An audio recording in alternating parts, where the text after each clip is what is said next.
Эй, йоу, қалай жағдай, родной мой братец мой, Гена мой.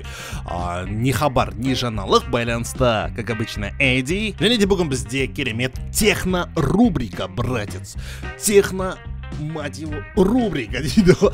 Сонымен, короче, бізге бүгін пайдалы ақпараттар екеуміз көп алатын боламыз. Біз бүгін қандай аппаратты обзор жасаймыз деген сұрақ болатын болса, ал ол сұрақ по-любому сенің миыңда туындап тұр қазір. Ол бізде әрине Polit GeForce RTX Storm X 4068 гигабайтқа, мафак. Чё там, қалай, родной? Кішкентай қорап 4060 версия Polit компаниясынан Storm X версиясындағы 4060 сериядағы керемет видеокарта. Осы видеокартаны бүгін екеуміз распаковка жасап, және де көретін боламыз. Чё за видеоха, чё за аппарат деген сияқты, ұнаймы, ұнамаймы, тест игр жасайтын боламыз. Онанда кішкентай қорап қана, менің қолымнан кішкентай, көрдіңдер ма? Әше бір қолмен бүйт ұстап алуға болады.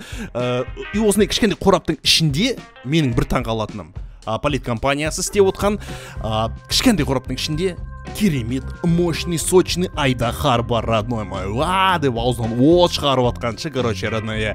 Екеуміз соны қазір бірге распаковка жасайтын боламыз. Мен әлі өзім бұл видеокартаны көрген жоқпын, былай информация білем. Екеуміз бірге бүгін тест игр жасап, және де өз-өзін бұл видеокарта қалай көрсететінін бірге көретін боламыз. Ал чё там? Кетіп поехали ма? Кетіп поехали. Кетіп поехали. Let's go.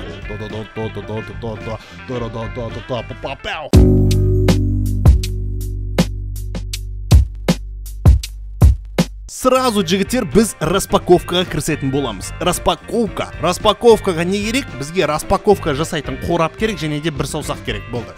Осы затпен қазір біз коробканы распаковка жасайтын боламыз. Что-то нау, прям на пломбасын шешу қиын болады, жігіттер. Ладно, қазір ничего страшного шешіп аламыз. Так, қорабын сыртында жалпы негіз не жазылып тұр деген ойлар болатын болса, оқып берейін. Storm X 8 ГБ, DLSS 3, Ray Tracing, Reflex Studio, Nvidia-ның значогы, Polit-ның значогы, GeForce-ның сайты и неше түрлі тілде өзінің характеристикасы жазылған кішігірім, және де өзінің мощностьтары жазылған. Енді не үшін бұл видеоқаны сені алу керек екенсің деген, родной. Все, короче, бізге бұны сыртындағы особо қызық емес. Тіліп кесіп бүтін шығаратын не бар мына жерде? О, қорапты аштым. Сендерге 1 секунд өтті, ал маған 36 күн өтті, родной. Так, ал, все, кеттік ал. Опа, ашамыз. И бізде, как обычно, қораптың ішінде қорап, қара қораптың ішінде бізде алтын қазына, родной. Оны уже біз білеміз. И және де бұл видеоға мен әлі көрген жоқ. Мүмкін бұл 2 вентиляторлы болуы мүмкін, мүмкін 1 вентиляторлы болуы мүмкін, мүмкін даже, мүмкін емес, 3 вентиляторлы точно болмайды, потому что бұған уже симайды, родной. Так, ал. Бірінші сендер көріңдер, құрсыншы, Бірінші сендер көріңдер. Конкретно ғой, конкретно. Ал, давай, ал. Оу, уну моментос, бұның ішінде қара несі бар ғой, айтпақшы. Так, бұны алып тастаймыз. Чё там? Реакция қалай, реакция, комментарийға жазып өтіңдер. Комментарий, чё там, ішінде не бар екен? Көре берейін ба, родной? О, көріп қойдым уже. Оу май гад! Деймін, не деймін, короче, родной, мына жерде бізде менде бұндай видеоға вообще жалпы негізі өмірімде болмаған. Мына видеоға 1 вентиляторлы видеоға, родной мой, прикинь. Ал, қолға ұстап көрек. Кішкентай ғана менің қолымнан кішкентай ғана видеоға, родной. Да ну гүлбану, Polit не істеватсын, менде бұндай видеоға ешқашан болмаған, сразу айтып өтейін. Так что маған өзіме қызық бұл видеокарта өз-өзін қалай көрсететіні. Мұнандай бір кішкентай видеокартаны мен қолымда өмірімде бірінші рет ұстап тұрмын негізі. Өйткені менде сразу 3 вентиляторный 30-60-тан бастаған болатынмын, ал қазір менің қолымда 1 вентиляторлы Polit компаниясынан видеокарта, родной мой. Мұнандай кішкентай видеокарта, прям андай болады, циклоптар болады, бір көздіші. Сондай сияқты, в общем, циклоп. Пяу. В общем, родной, мына кішкентай аппарат өз-өзін керемет ұстайтын аппарат. Давайте пломбасын шешейік. Бұл өзі пломбированный көріп отсандар. Пломбированный, осы пломбасын шешейік та. Сөйтейік та, қолымызға ұстап көрейікші, нақты пакеттің сыртынан сезіп отырмайшы. Так, мына бұлай шешіп алайын. Come on, baby. Ох, жыртып алдым. Аккуратно шешем деп отырдым негіз. Ладно, приладно. Бірақ мынау несі, по-моему, 3-вентиляторныйға предназначенный ғой, или 2-вентиляторный, хотя пакеті жету үшін де біраз әңгіме дейсің. Опа! Так, на короб сразу бәрін алып тастайын. Керек емес. Так, мына жаққа лақтырамыз. Қара қораптың ішінде дым жоқ. Тек қана осы аппарат, вот. Бірақ стиль в натуре. Черный цвет, черный цвет. Когда мы в клубе чиксы танцуют. Ал Storm X-ті былай әдемі қылып фонға қойып қоямыз. Так, видеокарта, родной. Мынау натуре кәдімгідей видеокарта. Бір көзді циклоп видеокарта, родной. Артында ешқандай не жоқ екен. Не дейді, защитка жоқ екен. Сразу схема. Бір вентиляторлы Полит фирмасының аты жазылып тұр. Осындай размерде, осындай керемет. Сыртында өзінің керемет игровой гейминг стильда, в общем, футуристик, киберпанк стильда, в общем, короче, өзінің нелер бар екен. Көріп отырсыңдар, оюлар бар екен, әдемі, былай көрсем көрінеді. Так, шетінде бізде 1, 2, 3 дисплей порт және де 1 HDMI. 3 дисплей порт, жігіттер, и 1 HDMI. Так, фокус қайда? О, бұны. 3 дисплей порт және 1 HDMI, родной. В принципе, болды, сырт келбет жайлы осындай ғана айтамыз. Мына жерде өзінің RTX-тің жазуы бар, GeForce RTX дейтін.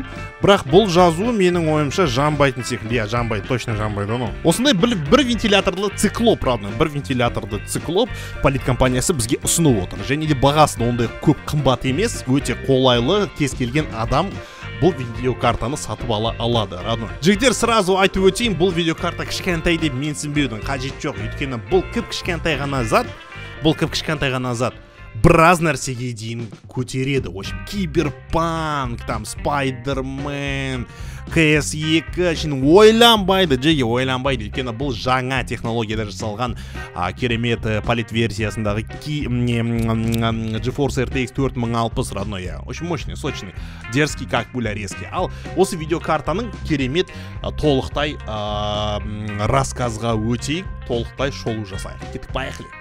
Let's go.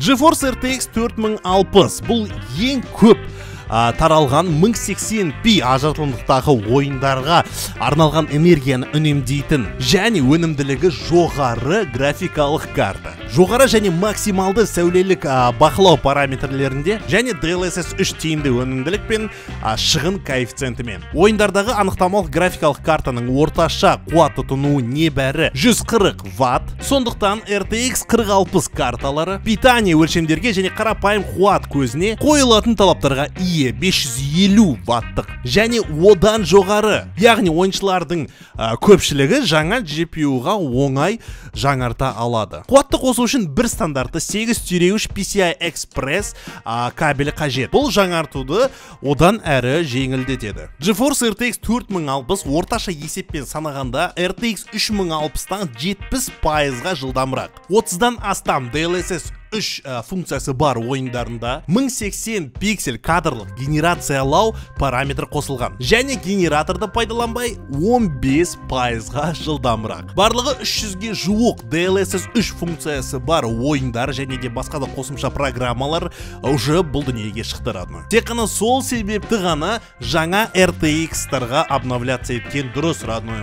Осы 4060-тан бастап 4090-ға дейін барады қазіргі заманда. Егер де статистикаға сүйенетін болсақ, көптеген тұтынушы, яғни пайдаланушылар өзінің видеокартасын через поколение обновлять етеді. Яғни бір поколениядан кейін ғана, бір ұрпақтан кейін ғана обновлять етеді. Өйткені біз мысалы қазір 40-60 сатып алсақ, біз уже 50-60-ты сатып алмаймыз. Уже біз 60-60-ты сатып аламыз. Уже 60-60 деген бір түрлі екен, бір 2 жыл алдыға шығып кетіп отқандай. В общем, сондай сияқты да біздің статистика бойынша. RTX 2060 супердан мысалы 4060-қа дейін ауысам деушілер, қазір мен сендерге айтам, нені сендер алатын боласыңдар. Кадр генераторын қолданатын ресурстарды қажет ететін жаңа ойындарда жаңартылған кезде 3 есеге жуық өнімділікті және генераторды пайдаланбай 2 есе көбірек FPS-ті алады. RTX 4060 DLSS 3 қосылған 100 FPS-тен жоғары жиілігі бар 1080 пиксель сәулелік трассировканың арқасында гиперреалистік графикасы бар жаңа АА ойындарына керемет мүмкіндік береді. RTX 4060 сонымен қатар ең жоғары деңгейдегі бәсекеге қабілетті және киберспорт ойындарында 144 Гц және де одан жоғары кадр жиілігін қамтамасыз етеді. Бұл өнімділіктің ең жоғары деңгейімен танымал Nvidia Reflex технологиясының арқасында 20 миллисекундтан төмен минималды кідірістерді қамтамасыз етеді.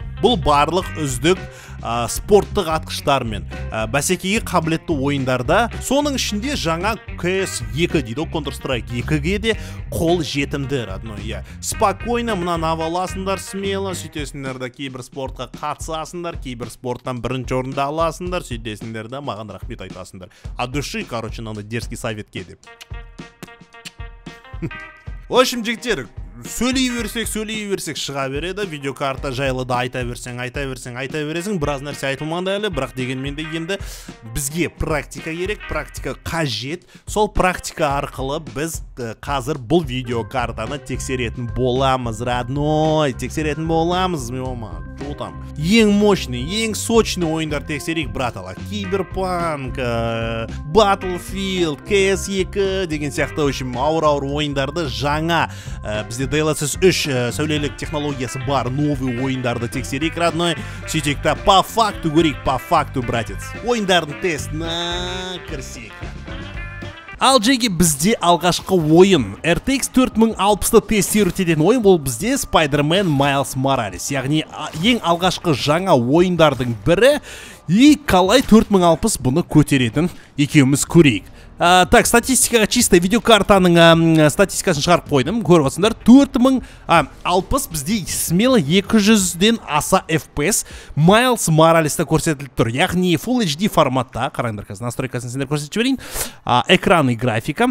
Так, мінеке полный экранный 1920-да 1080 пиксель, одан кейін бар 165 Гц, так, и бізде генерация кадров DLSS включено, способ масштабирования DLSS, качество масштабирования, качество да тұр бізде, яғни максималкада ойнап жатырмыз, Full HD форматта жіктер. Қарандаш қалай, опаңа, easy, 200, почти 300 FPS-қа дейін барып жатырық жеге. Не деген керемет, спокойно Нью-Йорк қаласымен біз Майлз Моралеспен спокойно кәсеніп жүреді екенбіз. Так, а чо қаланы құтқармаймыз ба не? А чо ешкім жоқ па не? Дану гүлбану, Майлз Моралеспен сендерге кәдімгідей төбелес, нағыз қалай төбелесу керек екенін көрсетіп жіберейінші деп едім. Неужели ешкім блин, қараңдаршы, до того мен күшті мына ойынды өтіп тастағам, до того бір не жоқ қо, бір злодейлер жоқ қо мына жерде. Масқара, светті көрдіңдер ме? Қандай наяқта блик, яғни трассировка лучей деген осы бізде керемет шын өмірдің, яғни гиперреалистік качествоны береді жігіттер. Мінекей свет, қазір мен ең жоғары бір точкаға шығайын.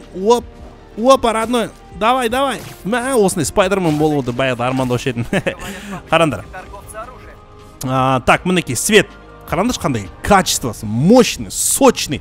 И мына жерде уже бізде бір бандиттар шығып алды, как заказ жасағандай. Короче, қазір барып қырылыс төбелесетін боламыз. Короче, оп, жіберіңдер, кім мына жерде? Дану гүлбану, чо там, сендер ма не? Ох, ема, так қазір төбелесетін боламыз. Кім мына яқта, Дану гүлбану, сендер ма не? Братишка, ты чо? На саған, сендер кімге қарсы шығып атсыңдар, ох, воу, братишка, ты чё, камон, бейбі. FPS-ті қараңдар жігіттер, 200-ден аса, смело. 4060 Gainward компаниясының 4060 RTX-і вообще мощный екен жігіттер. Опа, қаламыздан дөңгелекпен тақ етеміз да, короче, оп, спать, зік, спать қыл жөреміз. Қаяқтың тауары, тоқта, братишка, ты чё, ё-майо. Қашып кеткен қала кет, артына қуалаймыз қазір, FPS-ті қарап отырыңдар, смело, так. Братишка, тоқта қазір, F. Артынан шығып аламыз да, сразу оң жақтан шықты, Дану гүлбану, братишка, каково ты прешь, ема.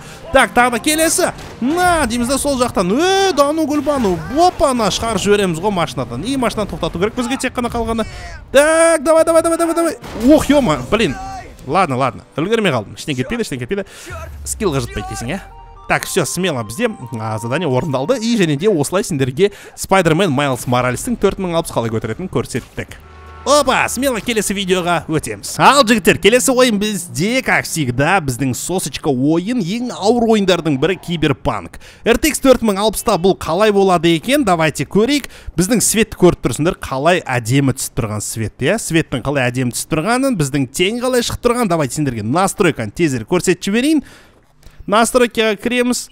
настрой кіргеннен кейін графика міне так видео бізде Full HD формат, полный экран Full HD және де супер разрешение DLSS, яғни бізде создание кадров NVIDIA DLSS міне включено. Супер разрешение DLSS производительность, это резкость DLSS бізде максималка.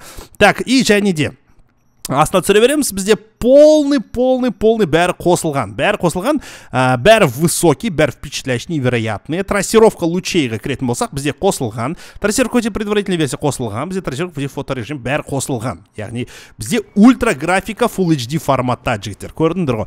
Қалай үшін? Easy, зависать бет 160 FPS смело.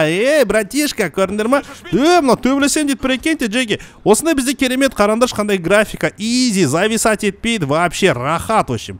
Кайф бар ғой. Мына мужик до того менің FPS-ім көп болған соншалықты көтере алмай қашып бара жатыр ғой. Давайте мынау дәу мужикқа тисек. Братишка, чё там? Шығасың ба раз-на-раз? Мынау қанша жерден дәу болса да бар ғой, вообще. Чорт екен таза, болмайды ғой. 160 кадр, жігіттер. Қараңдаршы, теньға кірсеңдер қалай, светке кірсеңдер қалай. Көрдіңдер ма? Свет деген кәдімгі действительно нені қараңдаршы, туманды, ана не буды қараңдаршы. Базар жоқ. Вообще соска, Так, перехват жасаймыз. Шық бері, братишка. 150 FPS пен перехват. Адамдар қашып кетті ма сонда? Мен ешкім. Қақтың ғой, ё-майо. Тоқта, добивать етчерек, ауырмасын. Ё-ма, бізде полиция походу қолып отыр. Братишка, саған ауырмасын деп, короче, саған көмектесіп жатырмыз. Қаш давай. Ойбай, полиция мырза, мен емес. 160 FPS, смело, жігіттер, осындай, короче, киберпанкте бізде игровой тест. Қаяқтан мына полицейскийлар? Мыналар типа нелер ғой, ё-ма, тоқташы, типа банда ғой, типа мықтысыңдар ма сендер, сонда типа, ладно, қыздырмай қой. Ты чё, мыналар Да ну, гүлбану, ё-майо, сендер төбелесін деп отсыңдар ма не? Қолдардан келе ма, да ну, мына қызға тиспей қойын сен қызың мен. Ё-ма, қадалып қалдық. Ладно, бізде осындай керемет киберпанк ойынын біз осылай тест етеміз. Смело, жігіттер. 160 FPS плюс, яғни 100 плюс FPS 40-60 смело бұл ойынды көтере алады екен. Енді келесі ойынға өтейік. Біз соревновательный атыс ойынын көрген жоқ, сол себепті келесі ойынға өтеміз. Так, жиги, бізде келесі видео ол әрине CSGO 2. Яғни біз әртүрлі сегменттегі ойындарды тест етіп отырмыз. Светті қарандаршы. Графиканы кәсіндерге бір көрсетіп жіберейін, қарандарымнан. Әдемі ма? Әдемі. Аяқ көрінеді, бәрі көрінеді. Бір адам келатыр, походу. Или ешкім келатқан жоқ па? Бір тексере салайын. Ешкім жоқ. Так, давайте сендерге графиканы көрсетіп жіберейін қазір. Графиканы көрсетейік. Так, бізде игра, так, анама изображение. Мінекей, бізде бәрі максимальный графикада. Яғни качество теней, текстура, модель, шейдер бәрі высокий, высокая бізде. И, в общем, низкая задержка NVIDIA Reflex бізде қосылған. Яғни бізде максималка, полный максималкамен қазір бұл ойынды ойнап жатырмыз. Сендерге мінекей көретіндерің қазіргі трассировка лучей, яғни свет. Қараңдаршы қандай күннің әдем болып тұрған, мына адамды гасит жүрген. Ё-майо, адам гасит жүрген болды. Аяқ көрінеді, бізде тень көрінеді, көріндер әдемі болып тұрғанын, свет вообще четко, прям нежный болып тұрғы күнші бізде.